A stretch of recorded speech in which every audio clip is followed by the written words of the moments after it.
l'église a été construite avec la plus grande partie de ce bâtiment fin du XVIIe siècle, vers 1680 à peu près, parce qu'avant il y a eu des incendies et l'église ancienne a été détruite et agrandie et présentée sous cette forme-là.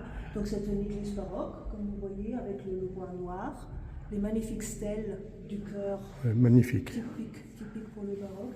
Je ne sais pas si vous avez vu le plafond. Oui, j'ai pris une. C'est l'Assomption de la Vierge, avec toutes les scènes de la vie de la Vierge. De ce côté-là, ça commence avec elle. De l'autre côté, vous avez sur l'autel, la peinture de l'autel, l'Assomption en gloire de la Vierge. Vous avez différents autels latéraux. Devant, là, sur la gauche, c'est Saint-Bernard, qui, avec sa stole s'est transformée en chaîne, et avec cette chaîne, il a enchaîné le diable. Sur la gauche, cette scène. Sur la droite, vous avez un... Mais on peut entrer, si vous voulez.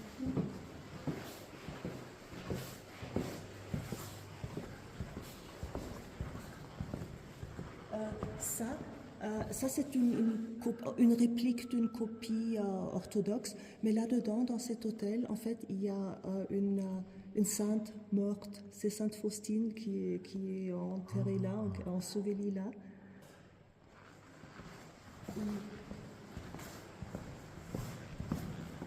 Là, vous avez la représentation du 19e siècle de Saint Augustin qui donne la règle à Saint Bernard.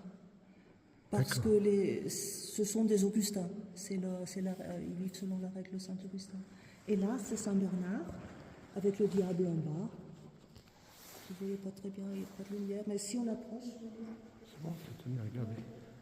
On voit au bout de la chaîne de Saint Bernard, il y a un bout de tissu, parce que c'était son étole qui s'est transformée en chaîne. D'accord. C'est grandiose. C'est grandiose, elle est vraiment magnifique. Là, évidemment, ce sont les boiseries, là, les sculptures sur les stalles. En haut, vous avez toujours des angelots avec des instruments de musique ou qui chantent.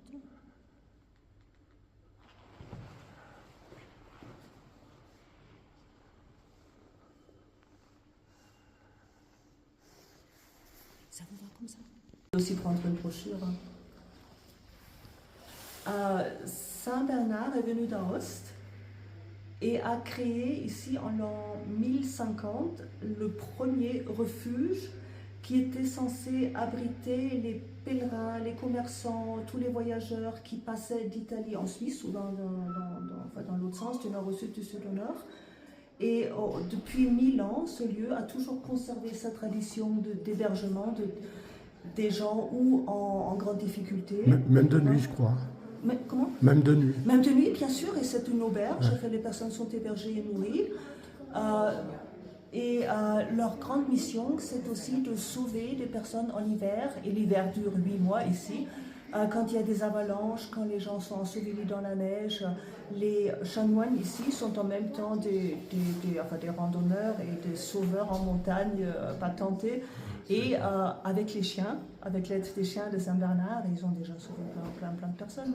Et cette tradition continue.